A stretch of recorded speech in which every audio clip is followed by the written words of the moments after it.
Good evening. I'm here to oppose the redevelopment of the Broadwalk Shopping Centre, a plan that threatens to overwhelm our town's infrastructure and fundamentally alter the Edgware we know. The scale of this development, with approximately 3,000 new homes, is simply too large, and this is why residents are rightly concerned and anxious about it. First, let's address the critical issue of infrastructure capacity. Edgware's existing infrastructure, our schools, healthcare facilities, sewage infrastructure and public transport, lacks the capacity to handle the influx of thousands of new residents. The environmental statement and consultations highlight the already stressed local medical centres and primary schools within Edgware. Even the drainage strategy raises alarm about the increased flooding risks to Deansbrook, with estimates of runoff far exceeding current projections. And this is before we discuss a bus station that cannot and will not be built in its proposed form, as it is not viable from a safety standpoint, which my colleague will discuss shortly. This development will exacerbate these capacity issues, and there is no clear plan to adequately expand infrastructure to meet the needs of such a population surge. Second, the sheer scale of this development, with buildings up to 29 stories, will dwarf the surroundings of the Edgware town centre. Edgware has been designed by Sadiq Khan, as we heard before, as Barnet's only major centre, which in short means it has been earmarked for major developments. Why has he chosen Edgware of all places? It's a small suburban hub with a cherished community feel. This extreme overhaul will eradicate the unique character of Edgware and replace it with a dense, overpopulated concrete jungle. It's only reasonable for Edgware's residents to be deeply anxious about these changes. The numerous emails I've received reflect widespread fear that this development will disrupt daily life, strain resources, and erode the town's identity. The proposed 35% affordable housing and the new public spaces do not outweigh the harm that this development will cause on a town You have 1 minute ill-equipped, remaining. thank you, to absorb such growth. Traffic congestion is already a nightmare, and it will become intolerable. When discussing this with the developers at the onset, their response was a proposal for some new cycle lanes to alleviate congestions. We don't need cycle lanes. We want to be able to drive up the high street, take the kids to school, and go shopping. There will be no parking at all for residents to use their high street anymore, and this is all part of a sinister plan by Sadiq Khan to strip us all of our basic right to drive a car in London. Finally, while we voice these concerns locally, the decision ultimately rests with the Greater London Authority, as mandated by the Town and Country Planning Order 2008. I call on the Council to convey these critical issues to the GLA and advocate for a plan that respects Edgware. Let's preserve Edgware as a welcoming, sustainable home for all its residents and communities. Thank you.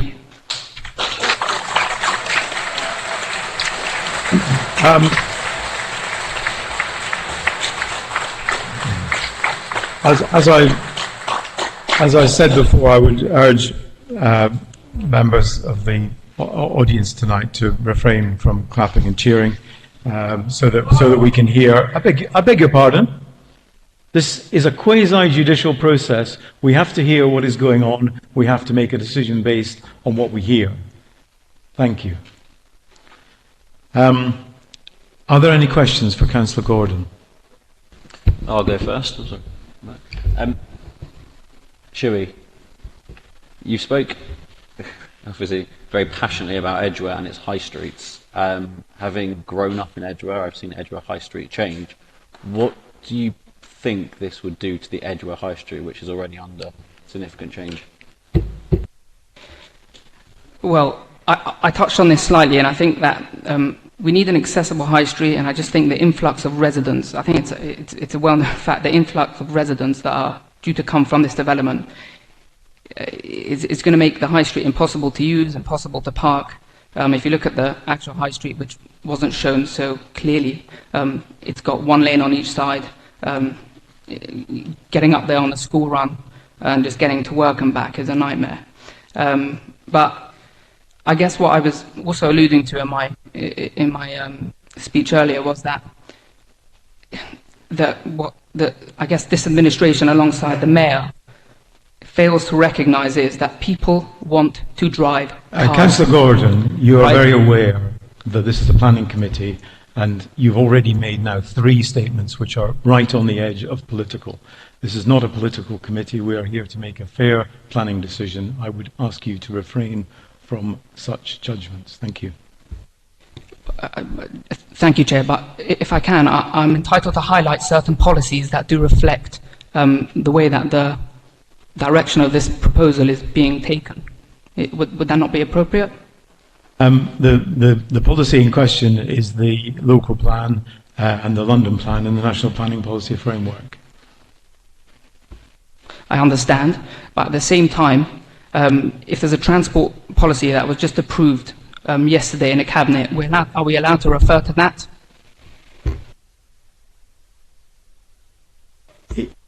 Are you answering the question?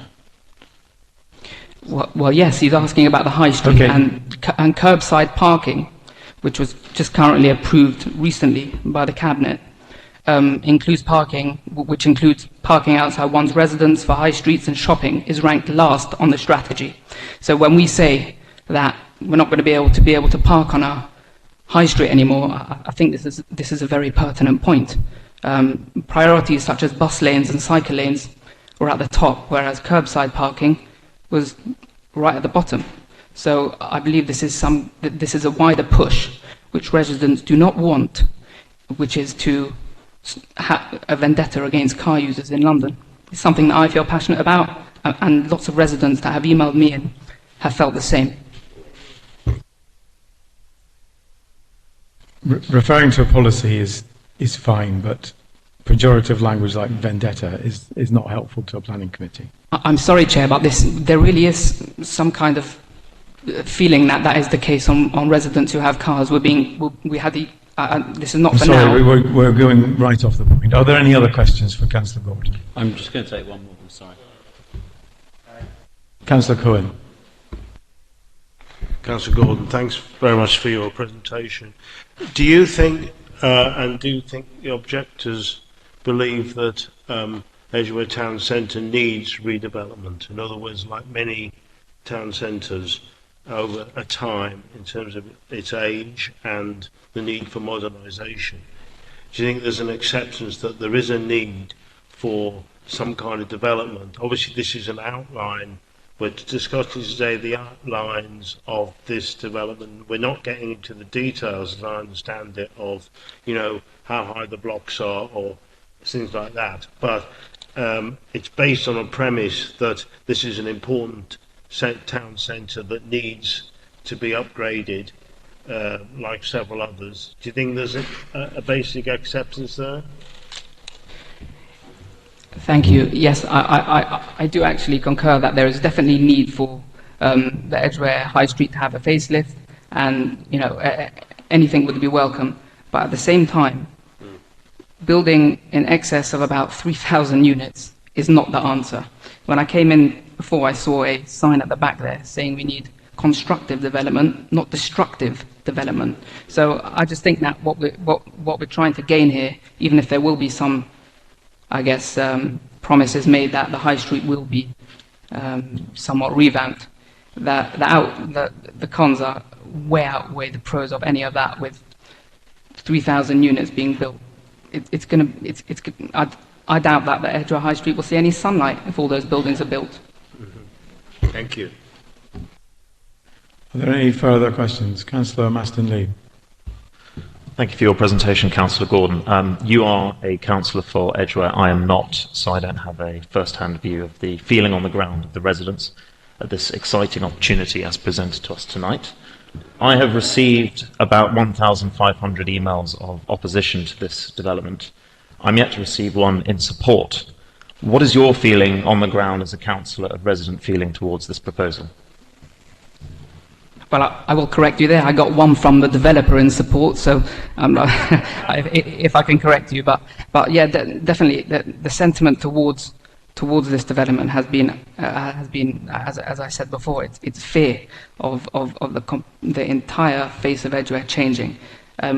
Just to put this into perspective, if we can, if there are about 3,000 units being built, and we can maybe go on the basis of about 2.5 persons per unit, that's 7,000 new residents descending on Edgware.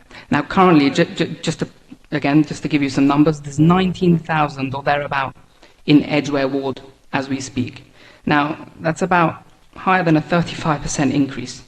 So obviously, this proposal is way too large, and Edgware will not be what it is now, should that go ahead. In fact, there'll be many people that won't be able to tolerate it. That's a fact.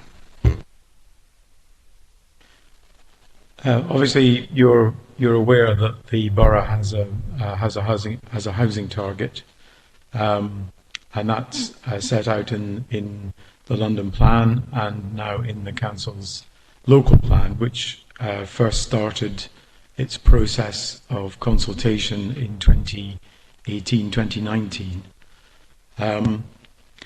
Edgware was identified at that time as a place where this level of development should take place.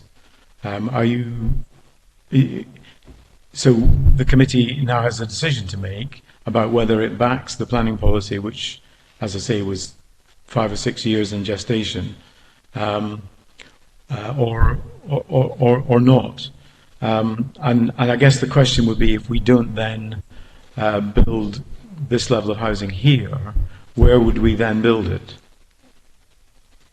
Okay, Jay, that's a very fair question, and at the same time, you're right, policies were brought forward in 2018, which have been expounded upon since.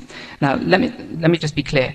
I think the majority of people that I've spoken to, including some very active and supportive community groups that are here tonight, we all agree that there is room for some form of development on that plot of land. It's a very large open car park, and in the kind of developments that are approved today some of them would be suitable there.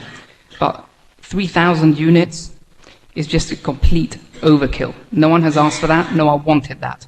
As for housing targets, there are plenty of other places that this development could be split up by, and we could still, I believe that with a sensible approach, there are definitely other areas in the borough that can be identified to kind of divvy this up. But 3,000 on one site or thereabout is insane. You'll be aware as an experienced councillor that all the way along the A5 there has been substantial development from Cricklewood through Brent Cross, through West Hendon, Colindale, and other parts of Hendon, developments of 29-storey, very dense developments, which have all delivered high levels of housing for the borough to help meet the housing target. But you feel that is not a role that Edgware should play, and that other wards should take the burden of those housing numbers. Right. So on this point, and you've rightfully brought this up, nothing is close to the size of this, and not in its current setting. And I would also like to come back on your point there. I don't believe that lots of these developments have been successes. I think we won't single out any majorly in particular and hone in on them, but I don't believe the likes of the Colindale developments are full at all. If anything, there have been certain arrangements that the council has to come to with a developer to kind of house people in those schemes. So I don't believe at all that these developments are welcome. No one wants to live a healthy lifestyle at 29 stories high. All right. So if you're saying that we have brought forward in the form of these developments healthy and good housing, I strongly disagree. Okay. Thank you very much for that. Are there any other questions? Okay. Thank you.